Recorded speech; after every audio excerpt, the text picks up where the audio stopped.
नमो भगवते महावराहे।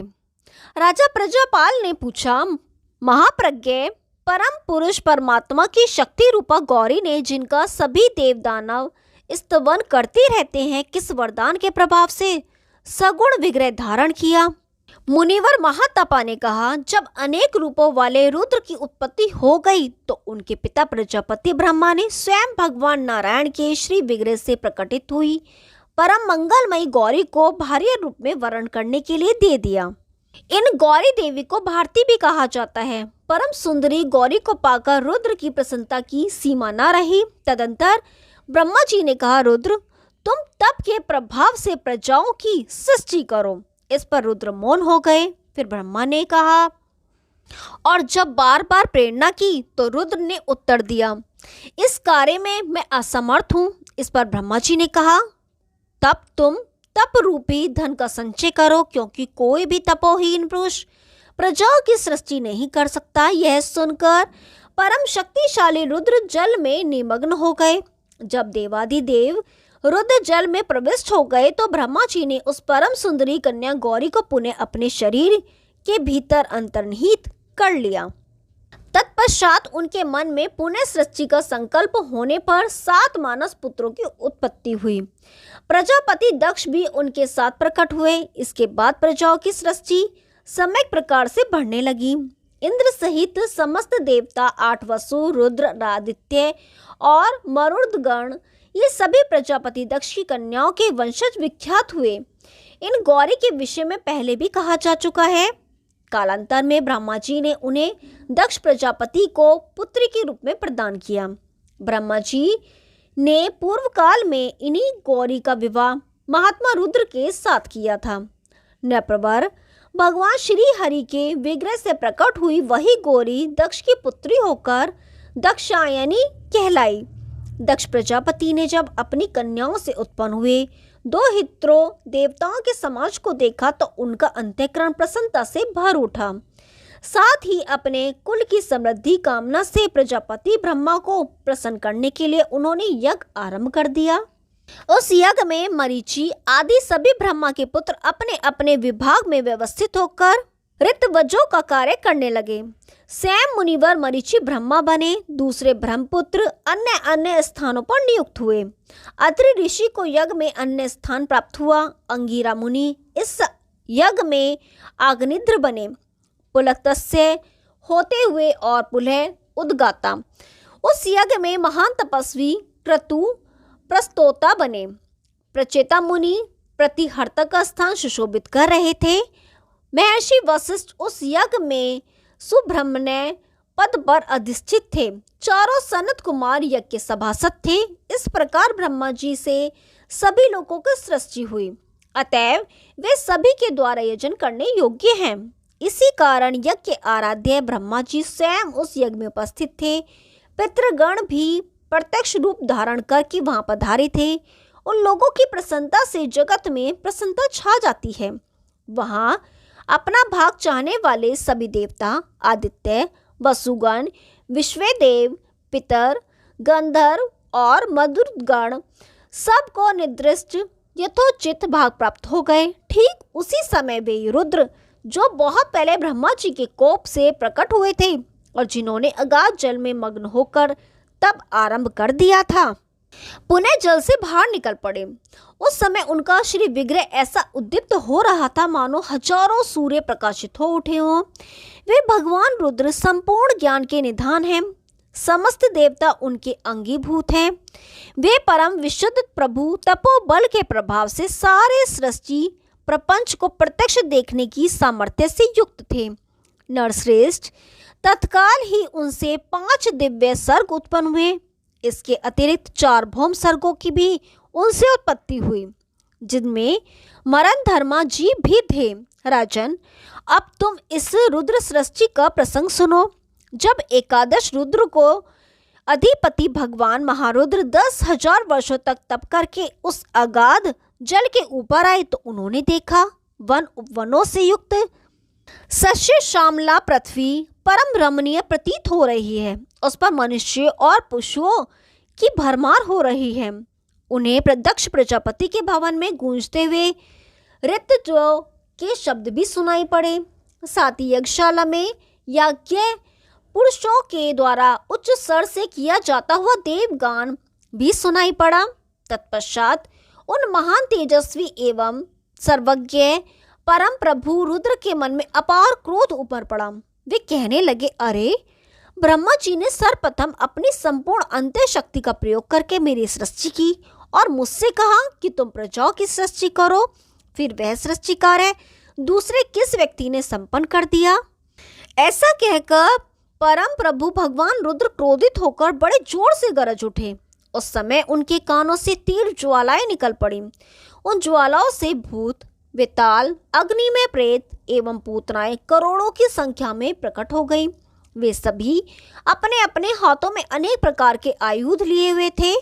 जब उन भूतगणों ने भगवान रुद्र की ओर दृष्टि डाली तो स्वयं उन परमेश्वर ने एक अत्यंत सुंदर रथ की भी रचना कर ली। उस रथ में 2 सुंदर मृग अश्व के स्थान पर कल्पित हुए थे। तीनों तत्व ही रथ के 3 दंडों का काम कर रहे थे। धर्मराज उस रथ के अक्षदंड बने तथा पवन उसकी घरघराहट थे। दिन रात ये 2 उस रथ की पत्रिकाएं थी। धर्म और अधर्म उसके ध्वजदंड थे। उस वेद विद्या में रथ पर सारथी का कार्य स्वयं ब्रह्मा जी कर रहे थे। गायत्री ही धनुष हुई और प्रणव ने धनुष की डोरी का स्थान ग्रहण किया। राजन, उन देवेश्वर के लिए 7 स्वर 7 बाण बन गए थे। इस प्रकार युद्ध सामग्री एकत्रित कर परम प्रतापी रुद्र क्रोध युक्त हो दक्ष का यज्ञ विध्वंस करने के लिए चल पड़े। जब भगवान शंकर वहां पहुंचे तो ऋतवजों के मंत्रों विस्मित हो गए। यज्ञ के विपरीत इस अशुभ लक्षण को देखकर उन सभी ऋतविजों ने कहा, देवतागण, आप लोग शीघ्र सावधान हो जाएं। आप सभी के सामने कोई महान भय उपस्थित होने वाला है। संभवतः ब्रह्मा द्वारा निर्मित कोई बलवान असुर यहाँ आ रहा है। मालूम होता है कि इस परम दुर्लभ यज्ञ में भाग पाने के लिए उसके मन में विशेष इच्छा जागृत हो गई है। इस पर देवतागण अपने माता में दक्ष प्रजापति से बोले, तात, इस अवसर पर हम लोगों को क्या करना चाहिए? आप जो उचित हो वह बताने की कृपा करें। दक्ष प्रजापति ने कहा, आप सभी लोग तुरंत शस्त्र उठा लें और युद्ध प्रारंभ कर दें। ऐसा कहते ही अनेक प्रकार के आयुध धारण करने वाले देवताओं एवं रुद्र के अनुचरों में घोर संग्राम छिड़ गया। उस युद्ध में वेताल, भूत, कुष्मांड, पूतनाएं और अनेक ग्रह आयुध हाथ में लेकर लोकपालों के साथ भिड़ गए। रुद्र के अनुचर भूतगण आकाश में जाकर भयंकर बाण, तलवार और फरसे चलाने लगे। उस समर भूमि में उन भयंकर भूतों के पास उल्काएं, अस्थि समूह तथा बाण प्रचुर मात्राओं में थे। युद्ध भूमि में रुद्रदेव के देखते देखते वे क्रोध पूर्वक देवताओं पर प्रचंड प्रहार करने लगे। तदंतर संग्राम का रूप अत्यंत भयावह हो गया। रुद्र ने भग देवता के दोनों नेत्र एक ही बाण से छेद दिए। उनके बाणों से भग नेत्रहीन हो गए। यह देखकर तेजस्वी पूषा को क्रोध आ गया और वे रुद्र से जा भिड़े। उस महान युद्ध में पूषा ने बाणों का जाल सा बिछा दिया। यह देखकर शत्रुहंता रुद्र ने पूषा के सभी दांत तोड़ डाले। रुद्र द्वारा पूषा का दंत भंग देखकर देवसेना में सब और भगदड़ मच गई। फिर तो 11 रुद्र वहां आ गए। तदंतर आदित्यों में सबसे कनिष्ठ परम प्रतापी भगवान विष्णु सहसा वहां आ पहुंचे। उन्होंने देवसेना को इस प्रकार हतोत्साहित हो दिशा विदशाओं में भागते देखकर कहा, वीरों, पुरुषार्थ का परित्याग करके तुम लोग कहाँ भी भागे जा रहे हो? तुम वीरोचित, दर्प, महिमा, दृढ़ निश्चय, कुल मर्यादा और ऐश्वर्य भाव इतनी जल्दी कैसे भुला बैठे? तुम्हारे भीतर ब्रह्मा के सभी गुण विराजमान हैं। तुम्हें दीर्घायु भी प्राप्त हो चुकी है। अतएव भूमि पर गिरकर उन पद्म योनि प्रजापति को साष्टांग प्रणाम करो। यह प्रयास कभी व्यर्थ नहीं जाएगा और युद्ध के लिए सन्नद्ध हो जाओ। उस समय भगवान जनार्दन के श्री अंगों में पीतांबर सुशोभित हो रहा था। उनके हाथों में शंख, चक्र एवं गदा विद्यमान थे। देवताओं से ऐसा कहकर भगवान श्री हरि गरुड़ पर आरूढ़ हो गए। फिर तो भगवान रुद्र से उनका रोमांचकारी युद्ध छिड़ गया। रुद्र ने पाशुपास्त्र से विष्णु को और विष्णु ने कुपित होकर रुद्र पर नारायणास्त्र का प्रयोग किया। उनके द्वारा प्रयुक्त नारायणास्त्र और पाशुपास्त्र दोनों आकाश में परस्पर टकराने लगे। 1000 दिव्य वर्षों तक उनका यह भीषण युद्ध चलता रहा। उस संग्राम में एक के मस्तक पर मुकुट सुशोभित हो रहा था तो दूसरे का सिर जटा जाल से भूषित था। एक शंख बजा रहे थे तो दूसरे के हाथ में मंगलमय डमरू का वादन हो रहा था। एक तलवार लिए हुए थे तो दूसरे दंड, एक का सर्वांग कंठहार में सगलन कौस्तुभमणि से उद्भासित हो रहा था तो दूसरे के श्री अंग भस्म द्वारा विभूषित हो रहे थे। एक पीतांबर धारण किए हुए थे तो दूसरे सर्प की मेखला। ऐसे ही उनके रोदास्त्र और नारायणास्त्र में परस्पर होड़ मची हुई थी। उन हरि और हर दोनों में बल की एक से एक अधिकता प्रतीत होती थी। यह देखकर पितामह ब्रह्मा जी ने उनसे अनुरोध किया, आप दोनों उत्तम व्रतों को पालन करने वाले हैं, अतएव अपने अपने स्वभाव के अनुसार अस्त्रों को शांत कर दें। ब्रह्मा जी के इस प्रकार कहने पर विष्णु और शिव दोनों शांत हो गए। तत्पश्चात ब्रह्मा जी ने उन दोनों से कहा, आप दोनों महानुभाव हरि और हर के नाम से जगत में प्रतिष्ठा प्राप्त करेंगे। यद्यपि दक्ष का यह यज्ञ विध्वंस हो चुका है, फिर भी यह संपूर्णता को प्राप्त होगा। दक्ष की इन देव संतानों से संसार भी यशस्वी होगा। लोक पितामह ब्रह्मा जी विष्णु और रुद्र से कहकर वहां उपस्थित देव मंडली से इस प्रकार बोले, देवताओं, आप लोग इस यज्ञ में भगवान रुद्र को भाग अवश्य दें, क्योंकि वेद की ऐसी आज्ञा है कि यज्ञ में रुद्र का भाग परम प्रशस्त है। इन रुद्र देव का तुम सभी स्तवन करो, जिनके प्रहार से भग देवता के नेत्र नष्ट हुए हैं तथा जिन्होंने पूषा के दांत तोड़ डाले हैं, उन भगवान रुद्र की इस लीला से संबद्ध नामों से स्तुति करनी चाहिए। इसमें विलंब करना ठीक नहीं है। इसके फलस्वरूप ये प्रसन्न होकर तुम लोगों के लिए वरदाता हो जाएंगे। जब ब्रह्मा जी ने देवताओं से इस प्रकार कहा तो वे आत्मयोनि ब्रह्मा जी को प्रणाम करके परम अनुराग पूर्वक परमात्मा भगवान शिव की स्तुति करने लगे। देवतागण बोले, भगवान, आप विषम नेत्रों वाले त्र्यंबकम को मेरा निरंतर नमस्कार है। आपके सहस्त्र नेत्र हैं तथा आप हाथ में त्रिशूल धारण करते हैं, आपको बार बार नमस्कार है। खड्वांग और दंड धारण करने वाले आप प्रभु को मेरा बारंबार नमस्कार है। भगवान, आपका रूप अग्नि की प्रचंड ज्वालाओं एवं करोड़ों सूर्य के समान कांतिमान है। प्रभु, आपका दर्शन प्राप्त न होने से हम लोग जड़ विज्ञान का आश्रय लेकर पशुत्व को प्राप्त हो गए थे। त्रिशूल पाने 3 नेत्र आपकी शोभा बढ़ाते हैं। आर्तजनों का दुख दूर करना आपका स्वभाव है। आप विकृत मुख एवं आकृति बनाए रहते हैं। संपूर्ण देवता आपके शासनवर्ती हैं। आप परम शुद्ध स्वरूप सबके सदस्टा तथा रुद्र एवं अच्युतम से प्रसिद्ध हैं। आप हम पर प्रसन्न हो। इन पूषा के दांत आपके हाथ से भग्न हुए हैं। आपका रूप भयावह है। बेहद काय वासुकी नाग को धारण करने से आपका कंठ देश अत्यंत मनोरम प्रतीत हो रहा है। अच्युत, आप विशाल शरीर वाले हैं। हम देवताओं पर अनुग्रह करने के लिए आपने जो कालकूट विष का पान किया था, उसी से आपका कंठ भाग नीला वर्ण का हो गया है। सर्वलोक महेश्वर विश्वमूर्ते, आप हम पर प्रसन्न होने की कृपा करें। भक्त के नेत्रों को नष्ट करने में पटु देवेश्वर, आप इस यज्ञ का प्रधान भाग स्वीकार करने की कृपा कीजिए। नीलकंठ, आप सभी गुणों से संपन्न हैं। प्रभो, आप प्रसन्न हो और हमारी रक्षा करें।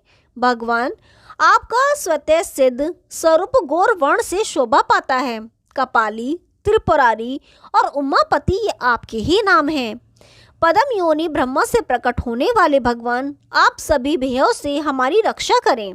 देवेश्वर, आपके श्री विग्रह के अंतर्गत हम अनेक सर्ग एवं अंगों सहित संपूर्ण वेद विद्याओं, उपनिषदों तथा सभी अग्नियों को ही देख रहे हैं।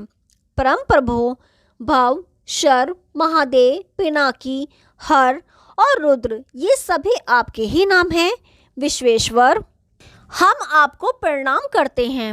आप हम सबकी रक्षा कीजिए। इस प्रकार देवताओं की स्तुति करने पर देवादिदेव भगवान रुद्र प्रसन्न होकर उनके प्रति बोले, देवताओं, भक्त को नेत्र तथा पूषक को दांत पुनः प्राप्त हो जाएं, दक्ष का यज्ञ पूर्ण हो जाए।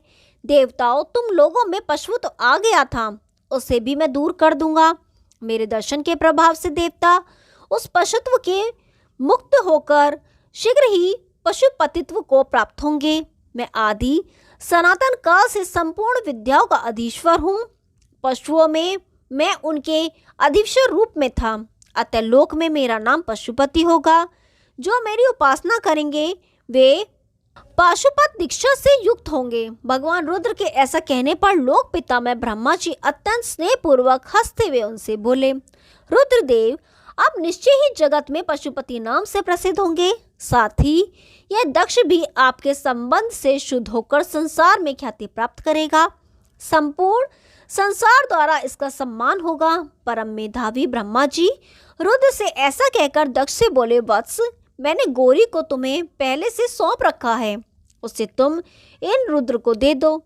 परम सुंदर गौरी के ने दक्ष के घर में कन्या रूप से जन्म ग्रहण किया था। ब्रह्मा जी के कहने पर उन्होंने महाभाग रुद्र के साथ उनका विवाह कर दिया। दक्ष कन्या गौरी का रुद्र से पानी ग्रहण कर लेने पर दक्ष का सम्मान उत्तरोत्तर बढ़ गया। जब ब्रह्मा जी ने रुद्र को निवास के लिए कैलाश पर्वत प्रदान किया, तब रुद्र अपने गणों के साथ कैलाश पर्वत पर चले गए।